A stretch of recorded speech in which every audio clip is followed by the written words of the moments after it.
My name is Marcus, and my brother destroyed the most important day of my life. He stood up during my wedding ceremony, grabbed the microphone, and told 300 guests that I was marrying a woman who'd been cheating on me with my best man. The church fell silent. My bride ran out crying. Her family followed. Half the guests left without saying a word. But here's what my brother didn't know. I had been expecting this. I had been planning for this. And with one phone call that night, I made sure he'd never hurt anyone again. Before we jump back in, tell us where you're tuning in from, and if this story touches you, make sure you're subscribed, because tomorrow I've saved something extra special for you. The morning of my wedding started like any other Saturday in Denver. The sun was already climbing over the Rockies, casting long shadows across the hotel parking lot, where I stood checking my phone one last time before the ceremony. I had spent 2 years planning this day with Sarah. 2 years of venue visits, cake tastings, and endless discussions about centerpieces and seating arrangements. 2 years of building what I thought would be the foundation of our life together. I was nervous, sure, but it was the good kind of nervous. The kind that comes when you're about to make the biggest commitment of your life to someone you love. I straightened my black tie in the reflection of a car window and took a deep breath. The scent of pine and morning dew filled my lungs. Colorado in October was perfect for weddings. Not too hot, not too cold, just crisp enough to make everything feel fresh and new. My phone buzzed. A text from my brother Jake. "Can't wait to see you today, little brother. This is going to be unforgettable." I smiled and slipped the phone back into my jacket pocket. Jake had always been the dramatic one in the family. Everything with him was either the best thing ever or the worst disaster imaginable. I figured he was just being his usual theatrical self. The ceremony was scheduled for 2 in the afternoon at St. Matthew's Episcopal Church, a beautiful stone building that had been hosting weddings for over a century. Sarah had fallen in love with the stained glass windows the moment we walked in for our first tour. She said they reminded her of the church her grandparents had been married in back in Ohio. I would have gotten married in a parking lot if it made her happy, but I had to admit the place had character. I walked back into the hotel lobby where my groomsmen were waiting. There was Tom, my college roommate who now worked as a software engineer in Seattle. There was David, my cousin who'd driven down from Wyoming with his wife and kids. And there was Michael, my best man, who I'd known since we were 12 years old. We'd played on the same little league team, gone to the same high school, and somehow managed to stay close even as life pulled us in different directions. Michael was already dressed in his charcoal gray suit, adjusting his cufflinks with the kind of precision that came naturally to him. He worked as a financial advisor now, the kind of guy who had his entire life planned out in spreadsheets and investment portfolios. He looked up when I walked in and grinned. "Ready for this, Marcus?" he asked, straightening his tie, because once we walk into that church, there's no turning back. I laughed. I've been ready for 2 years, longer actually. I knew Sarah was the one about 6 months after we started dating. That was true. I'd met Sarah at a conference in Chicago 3 years ago. I was there representing the marketing firm where I worked, and she was presenting research for the non-profit she managed. She was smart, funny, and had this way of making everyone in the room feel like they were the most interesting person she'd ever met. We talked for 3 hours over coffee after her presentation, and I knew before dessert arrived that I wanted to spend the rest of my life with her. The drive to the church took about 20 minutes through downtown Denver. The mountains looked incredible in the afternoon light, snow-capped peaks standing against a sky so blue it almost hurt to look at. I sat in the passenger seat of Tom's rental car, watching the city pass by through the window. Everything felt surreal, like I was watching someone else's life happen in slow motion. "You nervous?" Tom asked, glancing at me in the rearview mirror. "A little," I admitted, "but good nervous. Like before a big presentation or something." David laughed from the back seat. "Man, I was a wreck before my wedding. I threw up twice before we even got to the church. Kelly had to practically drag me down the aisle. That's because you ate gas station sushi for breakfast, Michael pointed out. I told you that was a bad idea. We all laughed. It felt good to joke around, to let some of the tension out before the ceremony. These guys had been there for me through everything. Breakups, job changes, the death of my father 2 years ago. They knew me better than almost anyone, and having them there made everything feel more real, more solid. The church parking lot was already half full when we arrived. I could see Sarah's family's cars, her parents' silver Honda and her sister's red Jeep. There were license plates from Colorado, Wyoming, Ohio, and Texas. People had traveled from all over the country to be here today. The thought made my chest feel tight with gratitude and responsibility. Inside the church, the late afternoon sun was streaming through those stained glass windows Sarah loved so much, casting patches of colored light across the wooden pews. The altar was decorated with white roses and baby's breath, simple but elegant. Sarah had insisted on keeping things classic. No trendy colors or elaborate themes, just timeless beauty that would look good in photographs 20 years from now. I took my position at the front of the church next to Reverend Matthews, a kind man in his 60s who had taken the time to really get to know us during our pre-marriage counseling sessions. He had a calm presence that immediately put people at ease. Behind me, Michael stood ready with the rings, and Tom and David flanked us on either side. The church was filling up quickly. I could see my mother in the front row, wearing the navy blue dress she'd bought specifically for this occasion. She was dabbing at her eyes with a tissue, and I could tell she was already getting emotional. Next to her sat my Aunt Linda and Uncle Bob, who had driven down from Fort Collins. Behind them were co-workers from both Sarah's non-profit and my marketing firm, college friends, neighbors, and extended family members I hadn't seen in years. And there in the third row on the left side was my brother Jake. Jake was 2 years older than me, but you'd never know it from looking at us. Where I was average height with brown hair and brown eyes, Jake was tall and blonde with the kind of natural charisma that made people notice him the moment he walked into a room. He'd always been the golden child growing up. Star athlete in high school, full scholarship to the University of Colorado, successful career in real estate development. Our parents had never said it out loud, but I could always feel the comparison hanging in the air whenever we were together. Jake was sitting with his wife Lisa and their 2 kids, 8-year-old Emma and 6-year-old Tyler. He caught my eye and gave me a thumbs up, that same confident smile he'd been wearing since we were kids. Lisa looked beautiful in a burgundy dress, and the kids were dressed up in their Sunday best, Tyler fidgeting with his tie and Emma swinging her legs from the pew. Everything looked perfect. Everyone I cared about was there, dressed up and smiling, ready to celebrate the beginning of Sarah's and my life together. The photographer was moving quietly around the edges of the room, capturing candid moments before the ceremony began. The organist was playing something soft and classical that I didn't recognize but that sounded appropriately wedding-like. At exactly 2 o'clock, the music changed to the processional march. The back doors of the church opened, and Sarah's bridesmaids began their walk down the aisle.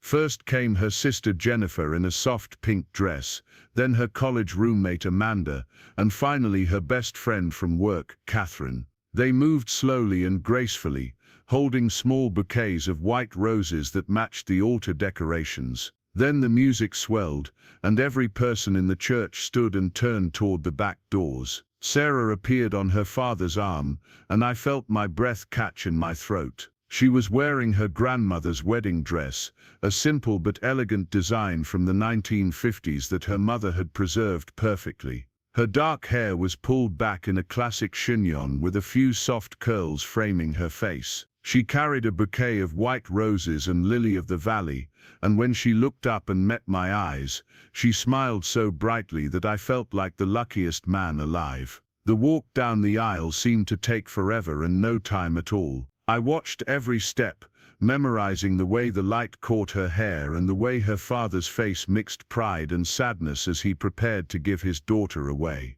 When they finally reached the front of the church, Mr. Peterson placed Sarah's hand in mine and whispered, "Take care of her, son." I nodded, not trusting myself to speak without my voice cracking. Reverend Matthews began the ceremony with a few words about marriage being a sacred commitment not just between two people, but between two families and two communities coming together.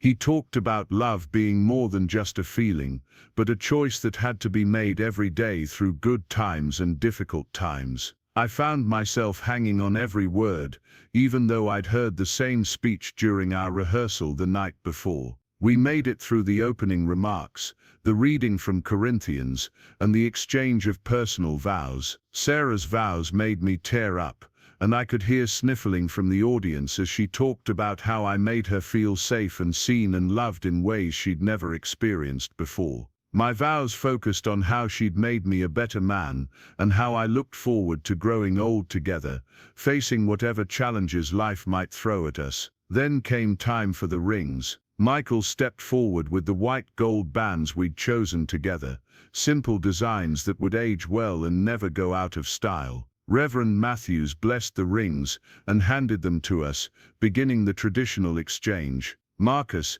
he said, "do you take Sarah to be your lawfully wedded wife, to have and to hold in sickness and in health, for richer or for poorer, for better or for worse, until death do you part?" "I do," I said, sliding the ring onto Sarah's finger. Her hands were shaking slightly, but her smile never wavered. "Sarah," Reverend Matthews continued, "do you take Marcus to be your lawfully wedded husband, to have and to hold in sickness and in health, for richer or for poorer, for better or for worse, until death do you part?" That's when it happened. Just as Sarah opened her mouth to say "I do," a voice rang out from the third row. "Actually, she can't." The words cut through the church like a knife. Every head turned toward the sound, and I saw my brother Jake standing up, his face serious in a way I'd never seen before. Lisa was tugging at his arm, trying to get him to sit back down, but he shook her off and stepped into the aisle.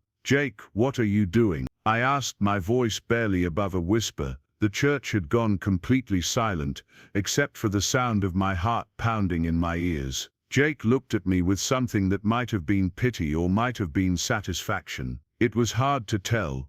"I'm sorry, Marcus. I really am, but I can't let you do this without knowing the truth." Sarah's face had gone pale. She was looking back and forth between Jake and me like she was watching a tennis match. "What truth?" she asked, her voice small and confused. Jake took a deep breath and looked directly at me. "Sarah's been cheating on you, Marcus, for the past 6 months, with Michael." Preparing and narrating this story took us a lot of time, so if you are enjoying it, subscribe to our channel. It means a lot to us. Now back to the story. The church erupted. Gasps and murmurs filled the air as 300 people processed what they'd just heard. I felt like I'd been punched in the stomach. My vision went blurry around the edges, and for a moment I thought I might pass out right there at the altar. "That's not true," Sarah said, but her voice lacked conviction. She was looking at Michael now, and I followed her gaze. My best man, the guy who'd been by my side for the past 15 years, was standing frozen with his mouth slightly open. He wasn't denying it. He wasn't saying anything at all. "Michael," I managed to say, "tell him he's wrong. Tell everyone he's wrong." Michael looked at me for a long moment, and I saw everything I needed to see in his eyes. Guilt, shame, regret, but not surprise, not confusion, not the righteous indignation of an innocent man being falsely accused. "Marcus, he started, then stopped. He looked down at his shoes. "I'm sorry." That's when Sarah started crying. Not the happy tears of a bride on her wedding day, but ugly, heartbroken sobs that echoed off the stone walls of the church. She turned and ran down the aisle, her grandmother's dress trailing behind her, past all the shocked faces of our family and friends. Her mother and sister jumped up and followed her, along with most of her side of the family. I stood there in my black tuxedo, holding a wedding ring that would never be worn, watching my life fall apart in front of everyone I cared about. The photographer was still taking pictures, capturing every moment of my humiliation for posterity. Reverend Matthews was trying to say something calming, but I couldn't hear him over the ringing in my ears. Jake was still standing in the aisle, watching the chaos he'd created with an expression I couldn't quite read. Lisa had grabbed the kids and was ushering them toward the exit, but Jake wasn't moving. He was looking at me like he was waiting for something. Gratitude, maybe, or recognition that he'd done me a favor. Instead, I walked down from the altar, past the scattered rose petals and confused guests, past my mother who was crying into a tissue, past my co-workers and college friends who were staring at me with mixtures of pity and curiosity. I walked right up to Jake and stopped about 2 feet away from him. "Why?" I asked. It was the only word I could manage. Jake shrugged, and for the first time since this whole nightmare began, I saw a flicker of something that looked like satisfaction cross his face. "Someone had to tell you. Better to find out now than after you're married, and it gets messy with lawyers and divorces." "How did you know?" "I saw them together last month at that restaurant downtown, the one with the outdoor patio. They were pretty cozy for a bride-to-be and her fiancé's best man." I did some digging, asked around. It wasn't hard to figure out. I stared at him, trying to process not just what he was telling me, but how he was telling me. There was no sorrow in his voice, no regret about destroying my wedding day. He sounded almost clinical about it, like he was discussing the weather or reporting the score of a football game. "And you couldn't have told me privately. You had to wait until the ceremony, in front of everyone." Jake's expression hardened.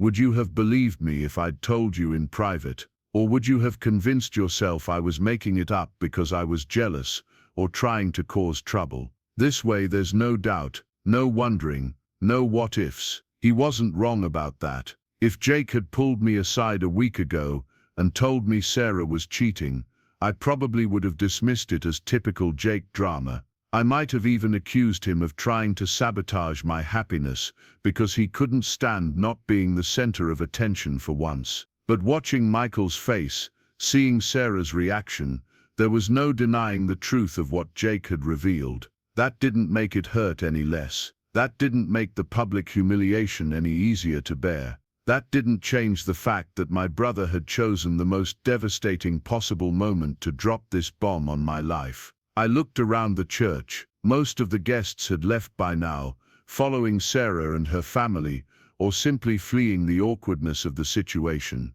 A few stragglers remained, mostly my family members who weren't sure what to do or where to go. Tom and David were hovering nearby, clearly wanting to help but not knowing how. My mother was still in the front pew, alternating between crying and staring at Jake with an expression of horror. "I need some air," I said to no one in particular, and walked toward the back doors of the church. Outside, the October afternoon was still beautiful. The sun was still shining, the mountains were still majestic, and the air still smelled like pine and possibility.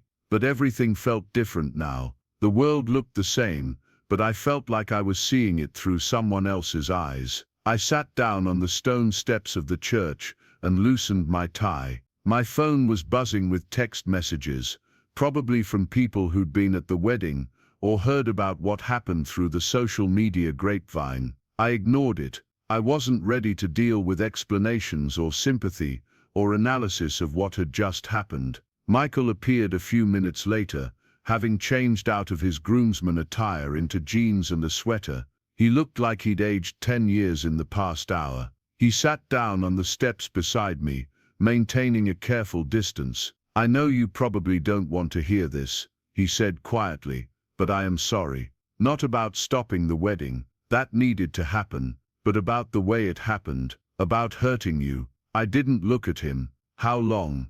6 months, maybe a little longer. "It wasn't planned, Marcus. It just happened." "Things don't just happen, Michael. People make choices. You made a choice. Sarah made a choice. Every day for 6 months, you both chose to lie to me." He was quiet for a moment. "You're right. There's no excuse for that. Were you going to tell me, ever? Or were you just planning to be my best man at a wedding where you were sleeping with my bride?" I don't know, he admitted. We talked about it, about calling off the wedding, about coming clean, but the closer it got, the harder it became. We didn't want to hurt you. I laughed, but there was no humor in it. Well, mission accomplished on that front. Michael stood up. I should go. Sarah's at her parents' hotel room. Her family's pretty upset. Her dad wants to talk to you when you're ready. What's there to talk about? The reception, for one thing. There are 300 people expecting dinner and dancing in about 4 hours. Someone needs to make a decision about that.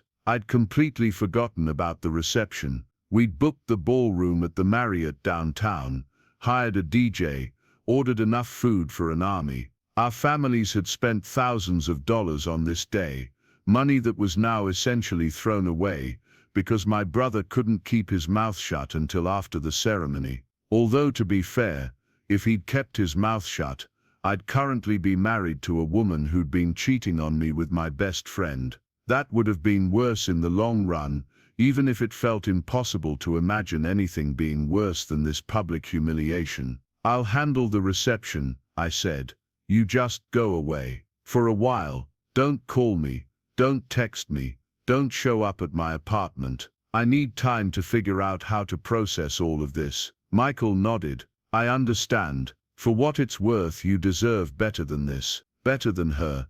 Better than me. You're a good guy, Marcus, and I'm sorry I was too selfish to remember that. After he left, I sat on those church steps for another hour, watching cars drive by and trying to figure out what to do next. The sun was starting to set behind the mountains, painting the sky in shades of orange and pink that would have been romantic under different circumstances. My phone kept buzzing, text messages from friends and family, missed calls from numbers I didn't recognize, probably reporters or bloggers who'd heard about the drama at the church. Wedding disasters made for good social media content, and I had no doubt that someone had already posted about what happened. Finally, I stood up and walked to my car. I had a decision to make about the reception, and I wasn't going to make it sitting on church steps feeling sorry for myself. The Marriott was only a 15-minute drive from the church, but it felt like crossing from one universe into another.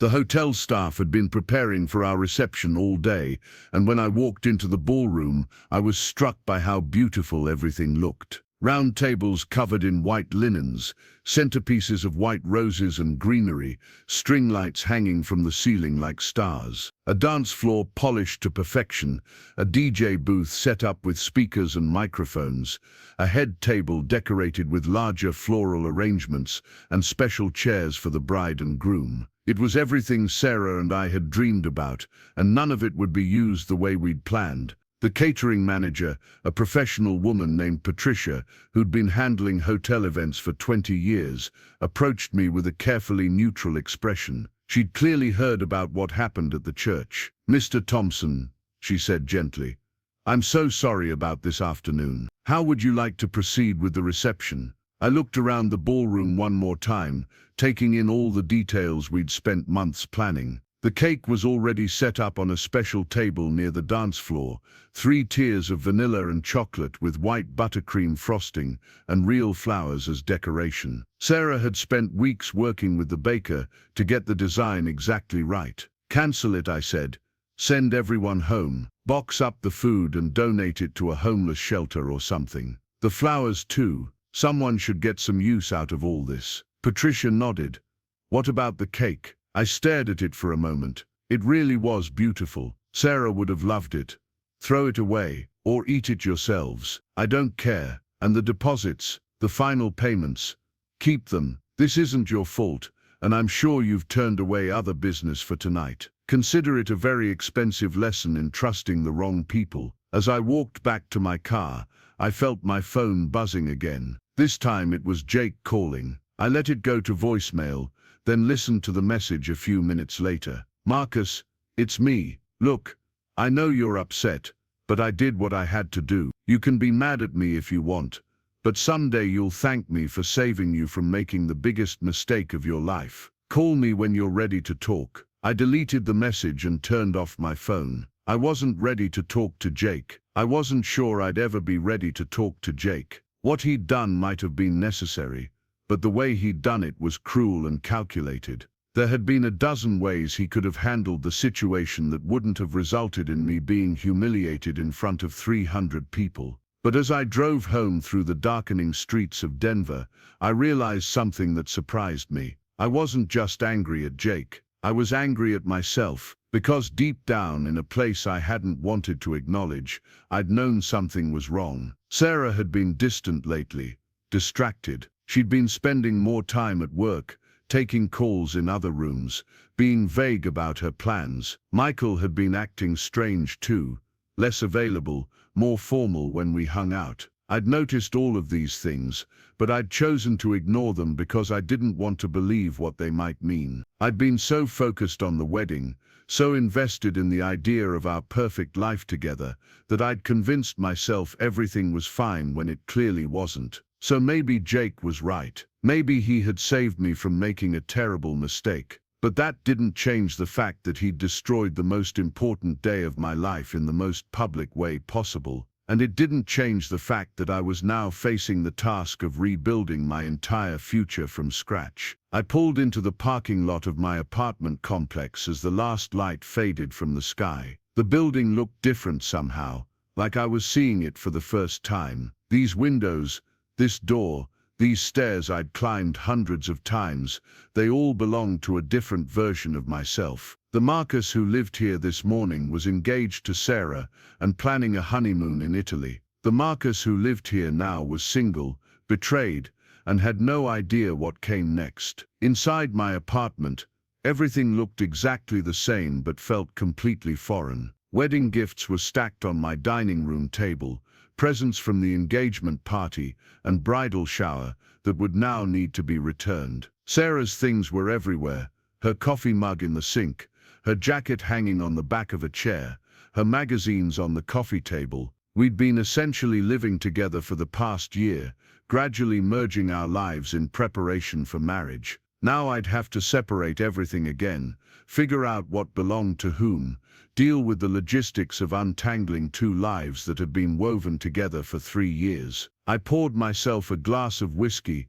and sat down on the couch, still wearing my wedding tuxedo. The silence in the apartment was overwhelming after the chaos of the day. No crying bridesmaids, no shocked gasps from wedding guests, no frantic phone calls from family members. Just me and the wreckage of my former life. That's when I remembered something Jake had said at the church. I did some digging, asked around. It struck me as an odd phrase. How much digging had he done, and who had he asked? Because if Jake had known about Sarah and Michael for weeks or months, that changed things significantly. I walked to my laptop and opened a new browser window. Jake was active on social media, always posting about his real estate deals and family vacations and networking events. If he'd been investigating Sarah and Michael, there might be some trace of it online. It didn't take long to find what I was looking for. 3 weeks ago, Jake had posted a photo from downtown Denver with the caption, "Business dinner at Romano's, great food, even better people watching." Romano's was the restaurant with the outdoor patio, where he claimed to have seen Sarah and Michael together. But the timestamp on the photo was 2:47 p.m. on a Tuesday afternoon. Sarah worked until 6 on Tuesdays, and Michael was usually in client meetings all afternoon. They wouldn't have been having lunch together at almost 3 o'clock on a weekday, unless they were specifically meeting each other, which meant this wasn't a chance encounter Jake had stumbled upon. I scrolled back further through Jake's posts. 2 weeks before the Romano's photo, he'd checked in at the gym where Michael worked out. A week after that, he'd posted a photo from the coffee shop near Sarah's office with a caption about trying their new fall menu. The next week, he'd shared an article about hiring private investigators for personal matters. Jake hadn't stumbled onto Sarah and Michael's affair. He'd been actively looking for evidence of it. For weeks, maybe months,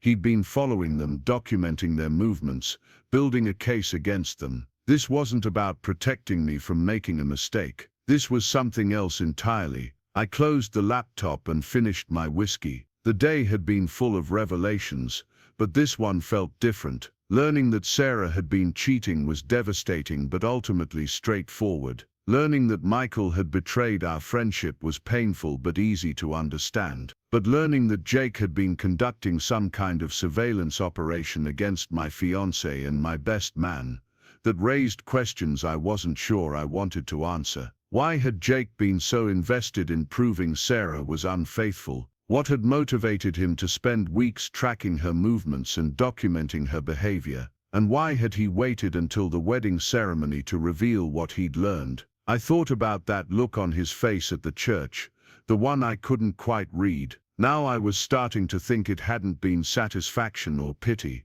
It had been something closer to triumph, like he'd won some kind of game I didn't even know we were playing. My phone was still buzzing with messages, but I ignored it. Tomorrow I'd have to start dealing with the aftermath of today. I'd have to return wedding gifts and cancel the honeymoon and figure out how to move forward with my life. I'd have to decide whether to forgive Sarah and Michael or cut them out of my life permanently. I'd have to face my family and friends and co-workers and explain what had happened. But tonight, I just sat in my apartment wearing my wedding tuxedo, trying to understand how the person I'd trusted most in the world had managed to destroy everything I'd been working toward, and wondering what other secrets might be hiding beneath the surface of my family's perfect facade. Because one thing was becoming clear: Jake's revelation about Sarah and Michael was just the beginning. There were deeper currents at work here, older resentments and hidden motivations that went back years. And if I was going to move forward with my life,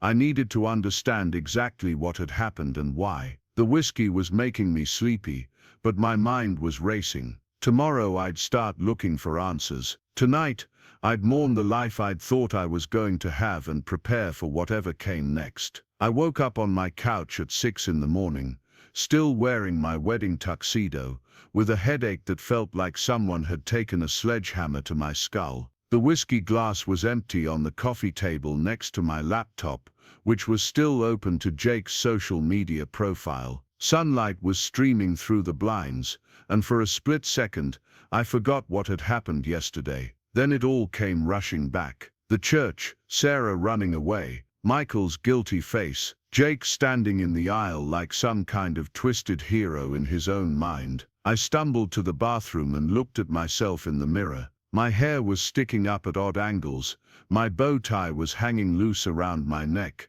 and my shirt was wrinkled beyond repair. I looked like exactly what I was: a man whose life had imploded in spectacular fashion. I stripped off the tuxedo and threw it in the hamper. I never wanted to see it again. A hot shower helped clear my head, but it didn't wash away the anger that was building in my chest. The more I thought about Jake's behavior at the wedding, the more questions I had. His timing had been too perfect, too calculated. He hadn't been trying to save me from embarrassment. He'd been trying to cause it. My phone had 17 missed calls and 43 text messages. Most were from family members and friends who'd been at the wedding, expressing shock and offering support. A few were from Sarah, begging me to call her back so she could explain. One was from Michael, apologizing again and asking if we could talk. But there was nothing from Jake. I made coffee and sat down at my kitchen table with a legal pad and pen. If Jake had been investigating Sarah and Michael for weeks,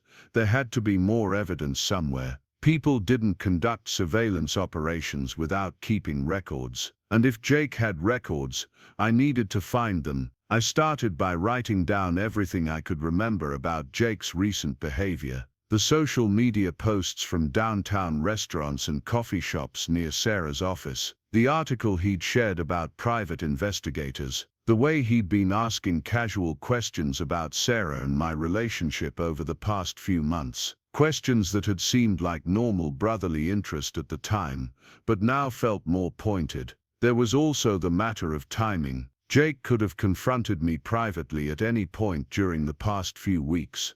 He could have shown me whatever evidence he'd gathered and let me decide how to handle it. Instead, he'd waited until the exact moment when maximum damage could be done, not just to me, but to Sarah and both our families. That suggested this wasn't really about protecting me. This was about something else entirely. I finished my coffee and drove across town to Jake's neighborhood.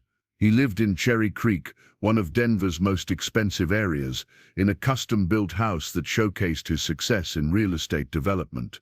The house was enormous, with perfectly manicured landscaping and a three-car garage that currently held his BMW, Lisa's Mercedes, and a boat they used maybe twice a year. Jake's success had always been a source of tension between us, though we'd never talked about it directly. He'd made his first million by age 30, while I was still working my way up through the marketing world. He drove luxury cars while I drove a practical Honda. He took his family on elaborate vacations to Europe and the Caribbean, while I saved up for weekend trips to the mountains. Our parents had never said anything explicit, but the comparisons were always there. Jake's business accomplishments got mentioned at every family gathering. His kids' achievements in school and sports were celebrated with expensive gifts and elaborate parties. When I'd gotten engaged to Sarah, my mother's first comment had been about how nice it would be to finally have another wedding in the family, as if she'd been waiting for me to catch up to Jake's level of adult achievement. I parked across the street from Jake's house and sat in my car for a few minutes, trying to figure out what I wanted to say to him. Part of me wanted to confront him about the surveillance, demand to know why he'd been following Sarah and Michael around Denver for weeks without telling me.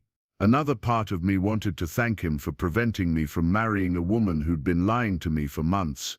But mostly, I wanted to understand why he'd chosen to destroy my wedding day instead of handling this situation with any kind of discretion or compassion.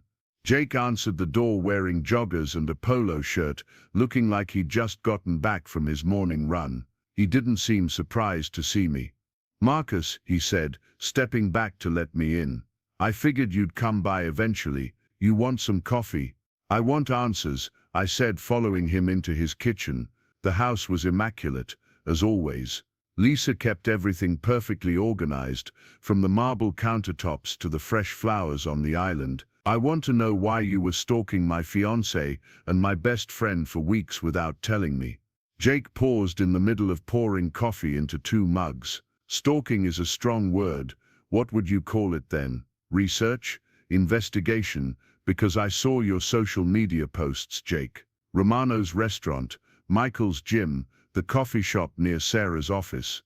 You weren't just accidentally running into them, you were following them." Jake handed me a mug and leaned against the counter. "I was protecting you. By humiliating me in front of 300 people, by preventing you from making the biggest mistake of your life."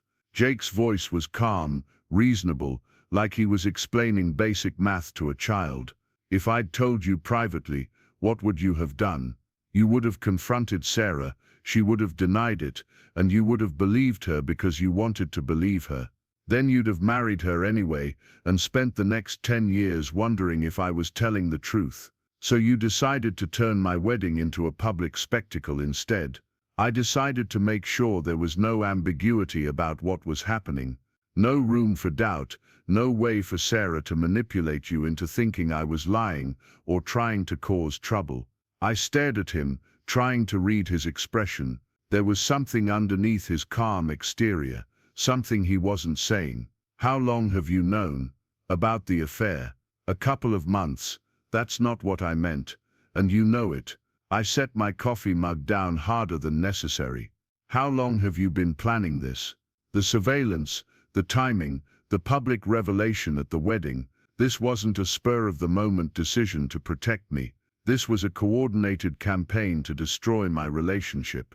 Jake was quiet for a long moment, studying my face like he was trying to decide how much to tell me. "You really want to know the truth, Marcus? The whole truth? That's why I'm here. Fine." Jake walked to the sliding glass doors that led to his backyard and stared out at his swimming pool. "I've known Sarah was wrong for you since the day you introduced her to the family. She's selfish, manipulative, and only cares about herself, but you were so infatuated with her that you couldn't see it. That's not your decision to make, isn't it?" Jake turned back to face me. "I'm your brother, Marcus. I've watched you make bad decisions your entire life. Bad jobs, bad friends, Bad choices about money and career and everything else. Someone had to step in before you made the worst decision of all. The anger I'd been suppressing since yesterday finally broke through. Bad decisions. What bad decisions? Because last I checked I had a successful career, a nice apartment, good friends, and a woman I loved, or thought I loved. What part of that was so terrible that you had to intervene? You work at a marketing firm making $60,000 a year, Marcus. You live in a one-bedroom apartment and drive a car that's 8 years old. You were about to marry a woman who works at a non-profit and barely makes $40,000. Together you would have been struggling financially for the rest of your lives. Not everyone measures success by their bank account balance, Jake.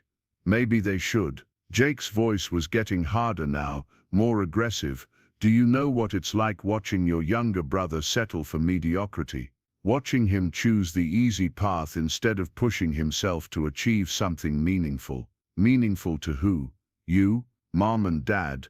Meaningful to anyone who cares about you. You have potential, Marcus. You're smart, you're capable. You could be running your own company by now if you'd stop playing it safe and taking whatever scraps people throw at you. I felt like I was seeing my brother clearly for the first time in years. This wasn't about protecting me from Sarah's infidelity. This was about Jake's disappointment in my life choices, his frustration that I hadn't followed in his footsteps and become the kind of high-achieving success story he could be proud to call his brother. So you destroyed my wedding to teach me a lesson about ambition. I destroyed your wedding to save you from a life of being ordinary. Sarah was holding you back, Marcus. She made you comfortable with being average. With her gone, maybe you'll finally start reaching for something better. Maybe I was happy being ordinary. Maybe I didn't want the stress and pressure and constant competition that comes with your version of success. Jake shook his head. That's exactly the problem. You've given up on yourself, and you don't even realize it. We stared at each other across his perfect kitchen, and I realized this conversation was never going to end the way I wanted it to. Jake genuinely believed he'd done me a favor by sabotaging my wedding. In his mind, he was the responsible older brother saving his sibling from a life of mediocrity and poor decision-making. Where's the evidence? I asked. What evidence? Photos, recordings, whatever proof you gathered about Sarah and Michael. I know you didn't just walk into that church yesterday and improvise that speech. You had documentation. Jake hesitated, then walked to a cabinet near his home office area. He pulled out a manila folder and handed it to me. I was going to give this to you eventually, after you'd had time to process everything. Inside the folder were dozens of photographs taken with a telephoto lens. Sarah and Michael having lunch at various restaurants around Denver, walking together through downtown, sitting close together on a park bench. In one photo, taken through a window, they were kissing in what looked like Michael's apartment. There were also printed copies of text messages between Sarah and Michael, obtained through methods I didn't want to think about too carefully. The messages were intimate, affectionate, and left no doubt about the nature of their relationship. They'd been planning to tell me after the wedding, during what was supposed to be our honeymoon in Italy. How did you get the text messages? I hired someone to help with the technical aspects of the investigation. You hired a private investigator. I hired someone with specialized skills, yes. I flipped through the photos again, feeling sick to my stomach. The evidence was overwhelming and undeniable. Sarah and Michael had been having an affair for months, and they'd been careless enough about it that someone with determination and resources could easily document their activities. But looking at these photos also made me angry in a different way. These images represented hours of surveillance, weeks of planning, significant financial investment in destroying my relationship. Jake hadn't just stumbled onto Sarah's infidelity. He'd mounted a campaign against her. How much did this cost you? That's not important. How much, Jake?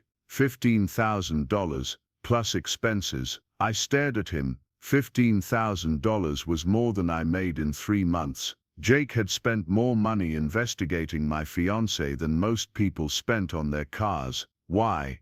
I asked again. Why was it so important to you that my relationship fail? Because I love you, Marcus. Because I want what's best for you. Because sometimes people need to be saved from themselves. Or because you couldn't stand the idea of me being happy with someone you didn't approve of. Jake's expression hardened. Sarah was using you, Marcus. She was with you because you were safe and predictable, and wouldn't challenge her to be better than she was. She was settling for you the same way you were settling for her. The words hit like a physical blow. Get out, I said quietly. What? Get out of your house. I need some air. Marcus, wait. Let me explain. There's nothing left to explain, Jake. You've made your position perfectly clear. I walked out of his house carrying the folder of evidence, my hands shaking with rage. Jake followed me to the front door, calling my name, but I didn't turn around. I got in my car and drove away without looking back. I spent the next 2 hours driving aimlessly through Denver, trying to process what I'd learned. Jake's investigation had been thorough and professional. The evidence against Sarah and Michael was conclusive. From a purely factual standpoint, my brother had been right about everything. But the way he'd gone about it, the timing, the public humiliation, the months of deception and surveillance, all of it pointed to motivations that had nothing to do with protecting me and everything to do with controlling me. I thought about the look on his face at the wedding yesterday, the satisfaction I'd seen when Sarah ran out crying and our family watched my life fall apart in real time. Jake had been proud of himself. He'd orchestrated the destruction of my wedding day and felt good about it. That's when I decided I needed to understand exactly who my brother really was. If Jake was capable of spending $15,000 and months of effort to destroy my relationship, what else might he be capable of? And why had my happiness been such a threat to him that he'd felt compelled to intervene so dramatically?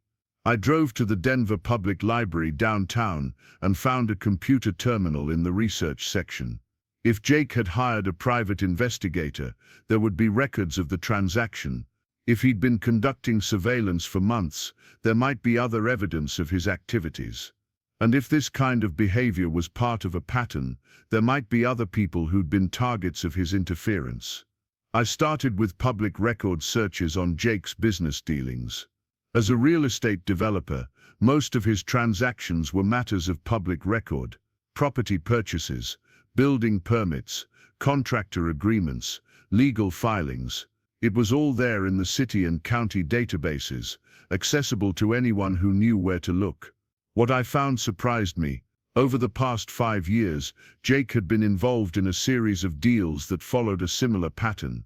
He would identify properties owned by small developers or family businesses, often people who were struggling financially or facing personal difficulties. Then he would systematically undermine their projects through various means: permit challenges, contractor poaching, negative publicity, regulatory complaints. Eventually, the original developers would be forced to sell their properties at significant losses, often to shell companies that traced back to Jake's business empire. He was essentially creating financial distress in order to acquire prime real estate at below-market prices. It was all legal, technically speaking. Aggressive and ruthless, but not illegal. The kind of business practices that made fortunes while destroying smaller competitors. But it also revealed something important about Jake's character. He was someone who identified what he wanted and then systematically removed obstacles to getting it, regardless of the human cost. He saw life as a competition where winning justified almost any tactics. I printed out several of the most relevant documents and drove to my next stop, the office of Rebecca Martinez, a journalist who covered real estate and development issues for the Denver Post. I'd met Rebecca a few years ago at a networking event, and I remembered her as someone who was good at connecting dots that other people missed. Rebecca's office was in the newspaper building downtown, a cramped space filled with filing cabinets and stacks of documents. She looked up from her computer when I knocked on her doorframe. "Marcus Thompson," she said, standing up to shake my hand. I heard about what happened yesterday. I'm sorry, thank you. Actually, that's kind of why I'm here. I need to ask you about my brother Jake Thompson from Thompson Development Group. Rebecca's expression became more guarded. What about him? Have you ever investigated his business practices? The way he acquires properties? I've looked into a few of his deals, yes. Why? I handed her the documents I'd printed at the library because I think my brother has been systematically destroying people's lives for profit, and I need to know how far it goes. Rebecca spread the documents across her desk and studied them for several minutes, occasionally cross-referencing information with files from her cabinet. When she finished, she looked up at me with a serious expression. "These are just the deals that went through the public record system," she said. "I've been tracking at least a dozen other situations where small developers mysteriously ran into problems right before Jake's company swooped in with acquisition offers." "What kind of problems?" "Permit delays, contractor no-shows, financing issues, zoning challenges, surprise environmental concerns. Always different methods, but always the same result. The original developer gets squeezed out, and Jake gets the property at a discount. Is any of it illegal? Hard to prove. Jake's very careful about maintaining plausible deniability, but the pattern is clear if you know how to look for it." Rebecca pulled a thick folder from her filing cabinet and opened it on her desk. Inside were newspaper clippings, legal documents, and handwritten notes covering several years of Jake's business activities. "There's one case in particular you should know about," she said, pulling out a photograph. "The Morrison family. They owned a small construction company that specialized in affordable housing projects. Good people, pillar of the community, employed about 30 people." She showed me a newspaper clipping from 3 years ago. The headline read, "Local construction company closes after series of setbacks." The article described how Morrison Construction had encountered a series of unexpected problems on their largest project: permit delays, material delivery issues, subcontractor disputes, and finally a zoning challenge that forced them to halt construction entirely. "The Morrisons lost everything," Rebecca continued. "Their business, their savings, their house. The father, Robert Morrison, had a heart attack 6 months after they declared bankruptcy. He died at 52 years old. And Jake bought their properties. Through a shell company, yes. Turned the affordable housing project into luxury condominiums and made about $2 million profit." I stared at the photograph in the newspaper clipping. Robert Morrison looked like a decent man, someone who'd worked hard his entire life to build something meaningful. His wife and teenage children were standing next to him at what appeared to be a community event, all of them smiling and proud. The widow, Patricia Morrison, tried to file complaints with the city about suspicious circumstances surrounding their permit delays, Rebecca said, but without concrete evidence of wrongdoing, nothing came of it. She ended up moving to Arizona to live with her sister. "Do you have contact information for her? I might be able to track her down." "Why?" "Because if Jake destroyed my wedding to teach me a lesson about settling for mediocrity, I'm starting to think he's been teaching lessons to a lot of people, and maybe it's time someone taught him one." Rebecca studied my face for a moment. "What are you thinking, Marcus?" "I'm thinking my brother has been getting away with destroying people's lives for years because nobody's ever connected all the dots. He's careful, he's smart, and he covers his tracks well, but he's also arrogant. He thinks he's untouchable, and you want to prove him wrong. I want to make sure he faces consequences for what he's done, not just to me, but to people like the Morrison family. People who didn't deserve to have their lives destroyed by someone who saw them as obstacles to his success." Rebecca closed the folder and leaned back in her chair. "That's a dangerous game, Marcus. Jake has money, connections, and political influence. If you go after him, he'll come after you with everything he's got. He already destroyed the most important day of my life. What else can he take from me?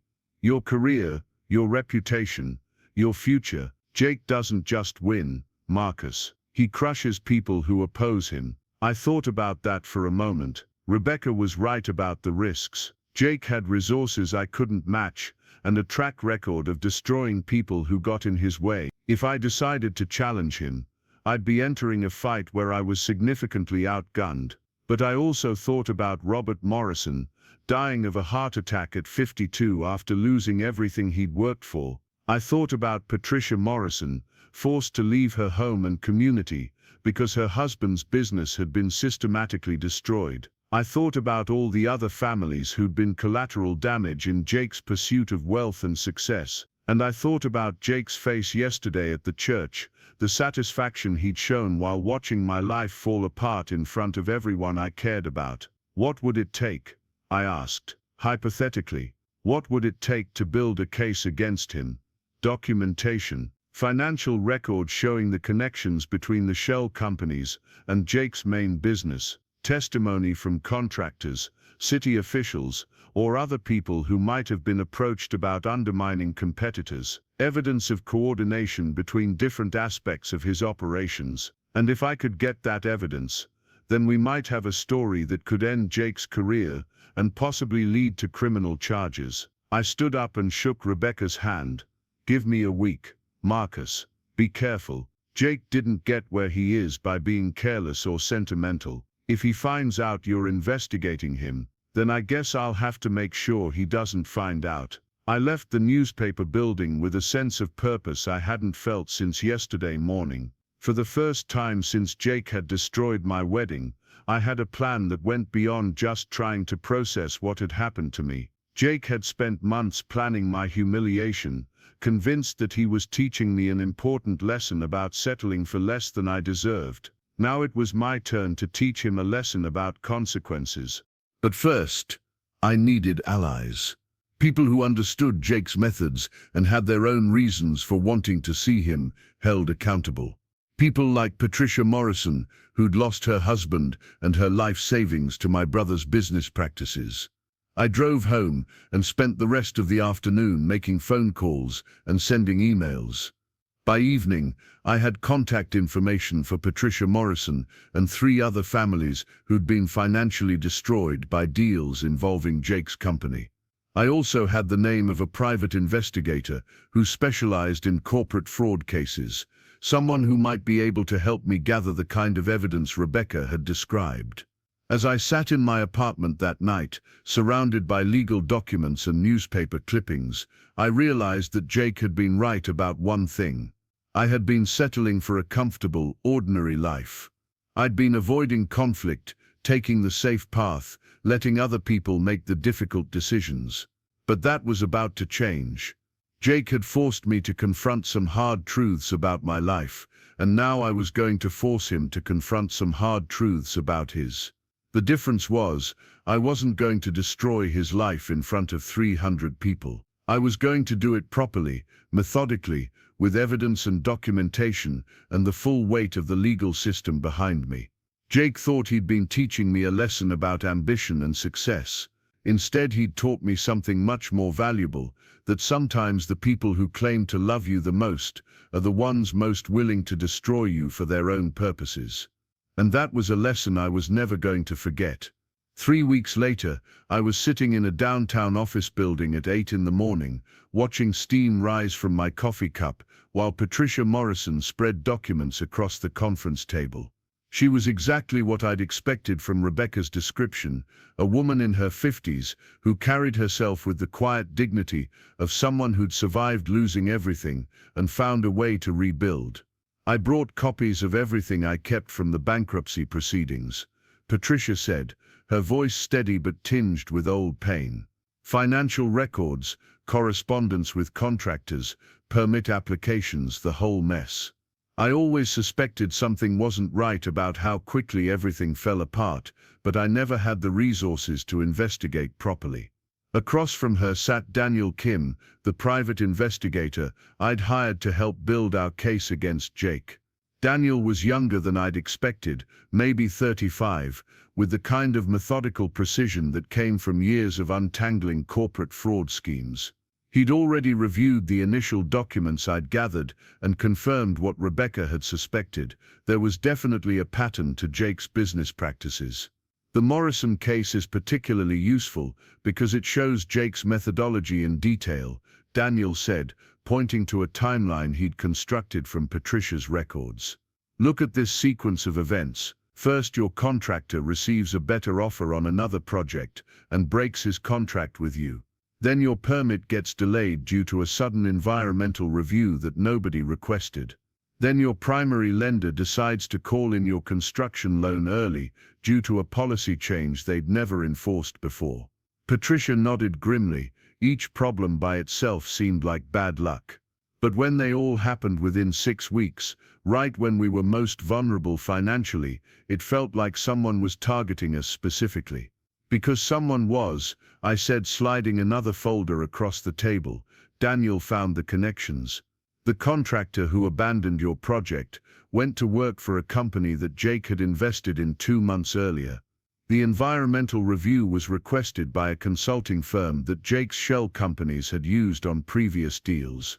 And the lender who called in your loan had received a significant cash deposit from one of Jake's businesses just days before they changed their policy. Patricia stared at the documents for a long moment, then looked up at me with tears in her eyes. He killed my husband, you know. Not directly, but the stress of losing everything, the shame of failing after 30 years of building that business, it broke Robert's heart literally. The doctor said the heart attack was brought on by chronic stress and depression. The weight of that statement hung in the air between us. I'd known intellectually that Jake's business practices hurt people, but hearing Patricia describe her husband's death made it personal in a way that statistics and financial records couldn't convey. We're going to make this right, I said, though I wasn't entirely sure how yet. Daniel, what do we have in terms of actionable evidence, enough to interest the FBI's white-collar crime division? Daniel replied. The pattern of coordinated interference in multiple construction projects suggests racketeering activity. If we can prove Jake was directing these efforts through his shell companies, we're looking at potential RICO charges. What do we need to make that case? Documentation of the financial relationships between Jake's main business and the shell companies. Evidence that he was directing the interference campaigns rather than just benefiting from coincidental problems. And ideally, testimony from someone who was directly involved in implementing his instructions. I thought about that last requirement. Someone like the contractor who abandoned the Morrison project, or the consulting firm that filed the environmental review. Exactly. But getting people to testify against Jake won't be easy. He has a reputation for being vindictive, and most of the people who might have evidence are probably afraid of retaliation. Patricia leaned forward. What about the city planning office? Robert always said there was something suspicious about how our permits got delayed. Maybe someone there would be willing to talk if they knew they weren't the only ones who'd noticed irregularities. That's a good idea, Daniel said. Government employees are often more willing to cooperate with investigations, especially if they suspect corruption in their own departments. We spent the next 2 hours going through Patricia's documents and cross-referencing them with the information Daniel had gathered from public records. The picture that emerged was even more damning than I'd initially realized. Jake hadn't just targeted a few competitors for acquisition. He'd developed a systematic approach to identifying vulnerable businesses and then orchestrating their destruction through coordinated pressure campaigns. The Morrison case was just one example. Over the past 5 years, Jake's companies had acquired properties from at least 8 different small developers, all of whom had experienced similar patterns of unexpected problems right before being forced to sell. The total value of these acquisitions was over $40 million, representing profits that Jake had earned through what amounted to organized extortion. There's something else you should know, Daniel said as we prepared to leave the meeting. I've been monitoring Jake's recent activities, and it looks like he's already started his next campaign. There's a family-owned landscaping business called Green Valley that's been having permit problems with a major municipal contract they were awarded 6 months ago. Let me guess, I said. Jake's companies are positioned to take over the contract if Green Valley can't fulfill it. Through a subsidiary, yes, and based on the timeline, Green Valley will probably be forced into bankruptcy within the next month unless something changes. I felt a familiar anger building in my chest. Even while I was investigating his past crimes, Jake was actively destroying another family's livelihood. The Green Valley situation proved that this wasn't just about settling old scores or teaching lessons. This was how Jake conducted business, and he wasn't going to stop until someone forced him to stop. "Can we warn them?" I asked. "We can try," Daniel replied. "But without concrete evidence of what Jake is doing, it might just sound like conspiracy theories. And if word gets back to Jake that someone is asking questions about his business practices, he'll know he's being investigated. Then we need to move faster. How long before we have enough evidence for the FBI? 2 weeks, maybe 3 if we're lucky, and people are willing to cooperate. Green Valley doesn't have 3 weeks." Patricia had been listening to our conversation with growing determination. "Then maybe it's time to take a more direct approach," she said. "Jake thinks he's untouchable because nobody's ever fought back effectively. Maybe it's time to show him that he's wrong." I looked at her carefully.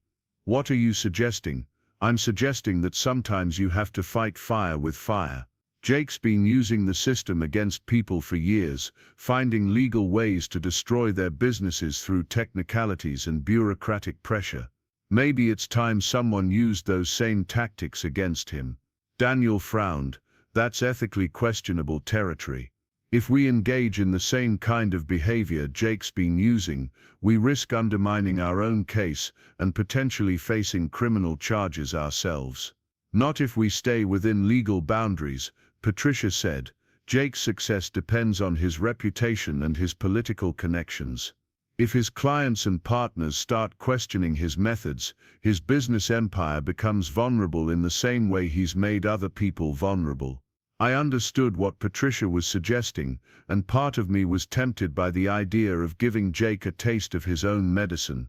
But I also knew that if we crossed the line into illegal activity, we'd lose any moral authority we might have, and probably destroy our chances of building a successful case against him.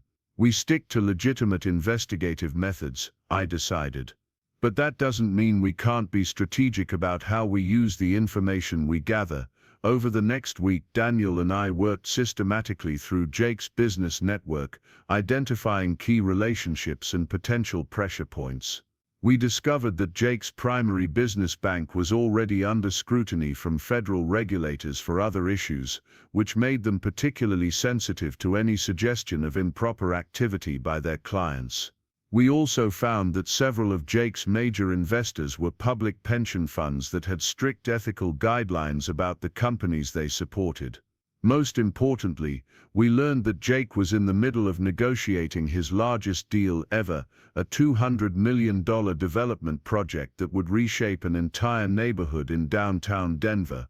The deal required approval from multiple city agencies and had already generated significant public attention due to concerns about gentrification and affordable housing displacement.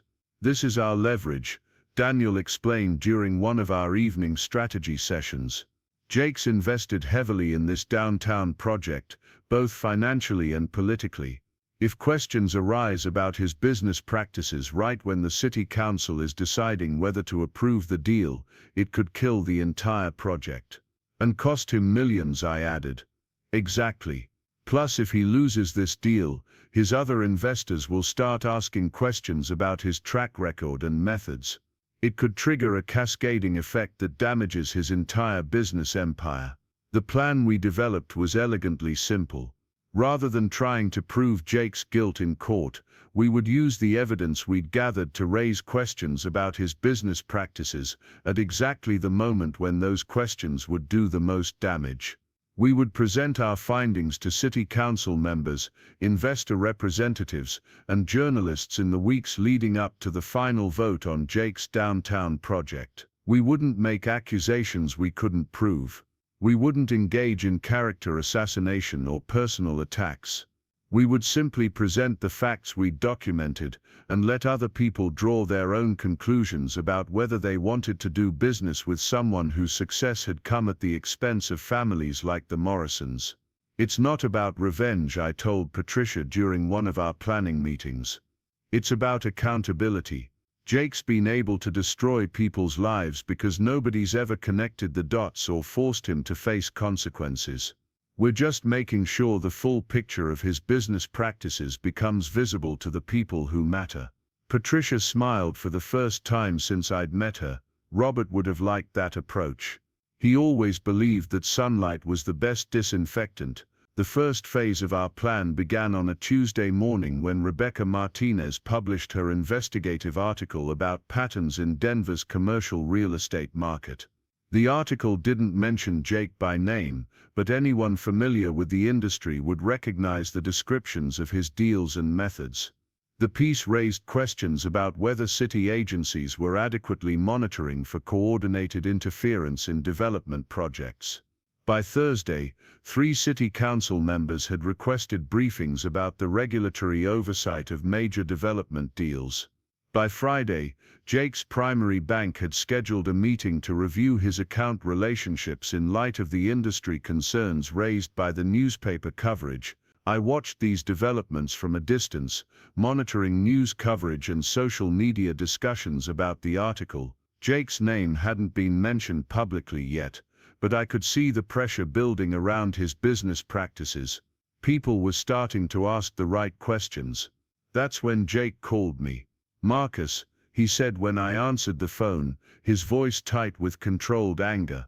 "We need to talk." "I don't think we have anything to discuss, Jake." "I think we do. I'm at your apartment building. Come down to the parking lot." I looked out my window and saw Jake's BMW parked near the building entrance.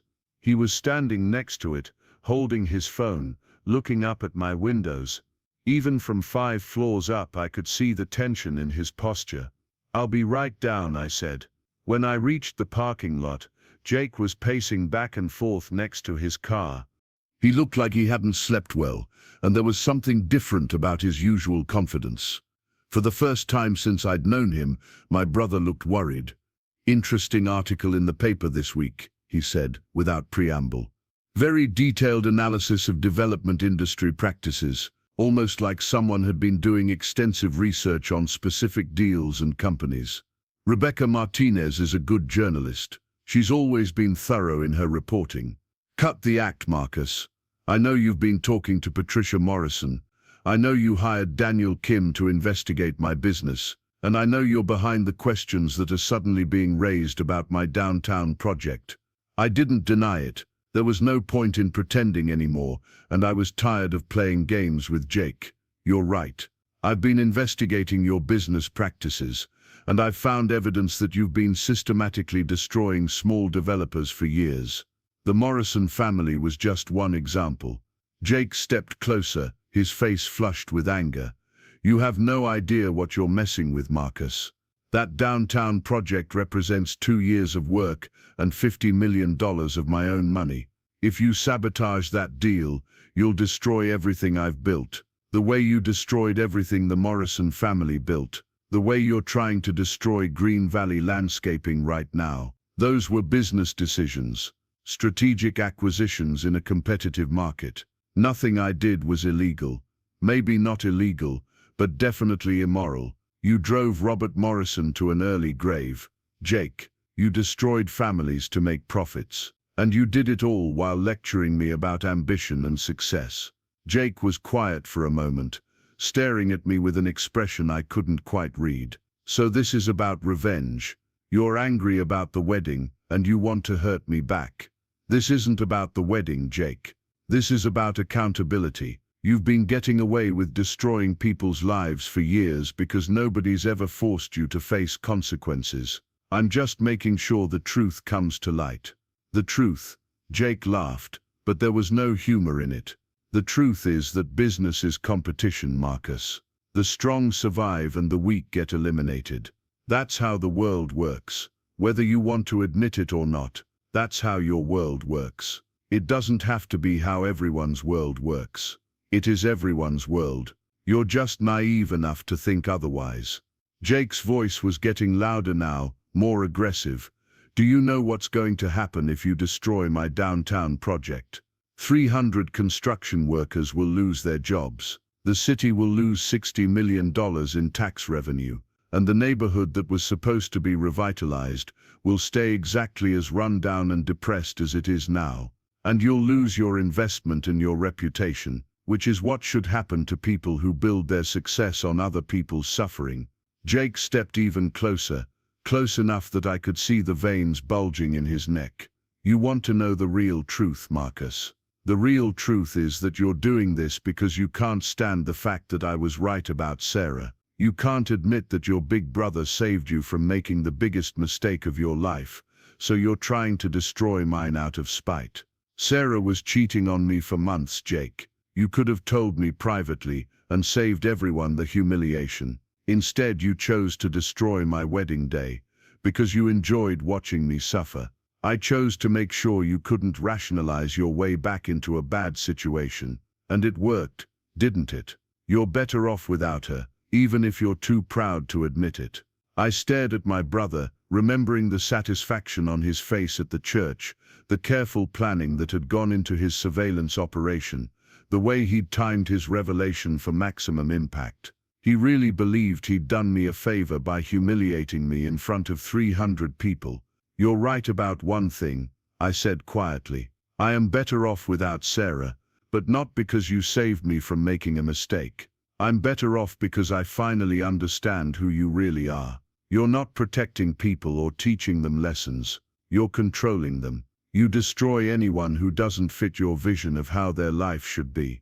And you're going to destroy me because you don't like my methods. I'm going to expose your methods and let other people decide whether they want to do business with you. That's not destruction, Jake. That's transparency. Jake was silent for a long moment, his anger seeming to shift into something colder and more calculating. You know I won't just let this happen, right? I have resources, connections, leverage you can't even imagine. If you want to go to war with me, I'll make sure you regret it. Threats don't work on me anymore, Jake. I've already lost the things that mattered most to me. What else can you take? Your career, for starters. Your reputation. Your future prospects in this city. I know people at every major company in Denver, Marcus. One phone call from me, and you'll never work in marketing again. Then I'll work somewhere else. Or I'll start my own company. Turns out being ordinary isn't the worst thing in the world. Being you is. Jake's face went pale with rage. For a moment I thought he might actually hit me. Instead, he got back in his car and drove away without another word. That night I called Daniel and told him about my conversation with Jake. We agreed that the timeline needed to be accelerated. If Jake was going to retaliate against me personally, we needed to get our evidence to the authorities before he could undermine our credibility. The next morning, Daniel and I met with Special Agent Catherine Rodriguez from the FBI's White-Collar Crime Division. We presented her with 3 boxes of documents, financial records, testimony from affected families, and a detailed timeline showing the pattern of coordinated interference in multiple development projects. Agent Rodriguez reviewed our evidence for 2 hours, asking detailed questions about sources and methodology. When she finished, she looked up at us with a serious expression. "This is solid work," she said. "We'll need to conduct our own investigation to verify these findings, but there's definitely enough here to warrant a formal inquiry.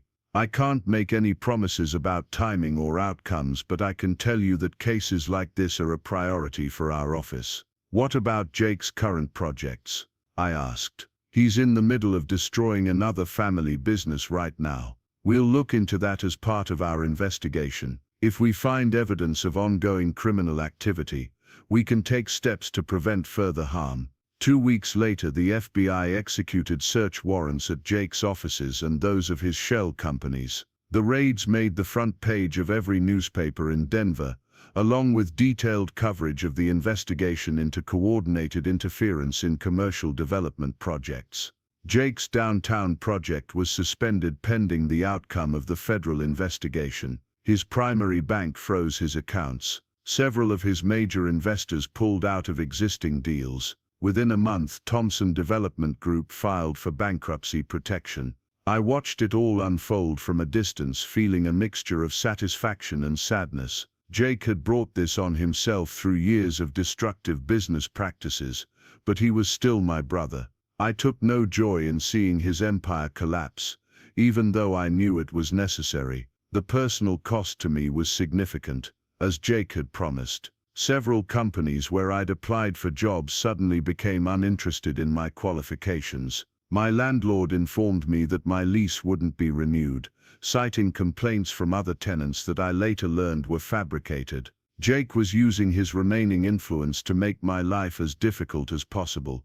But I also discovered something unexpected. I was stronger than I'd realized. Losing my job and my apartment and my social connections was frightening, but it wasn't devastating. I'd already survived losing my fiancé and my best friend and my faith in my family.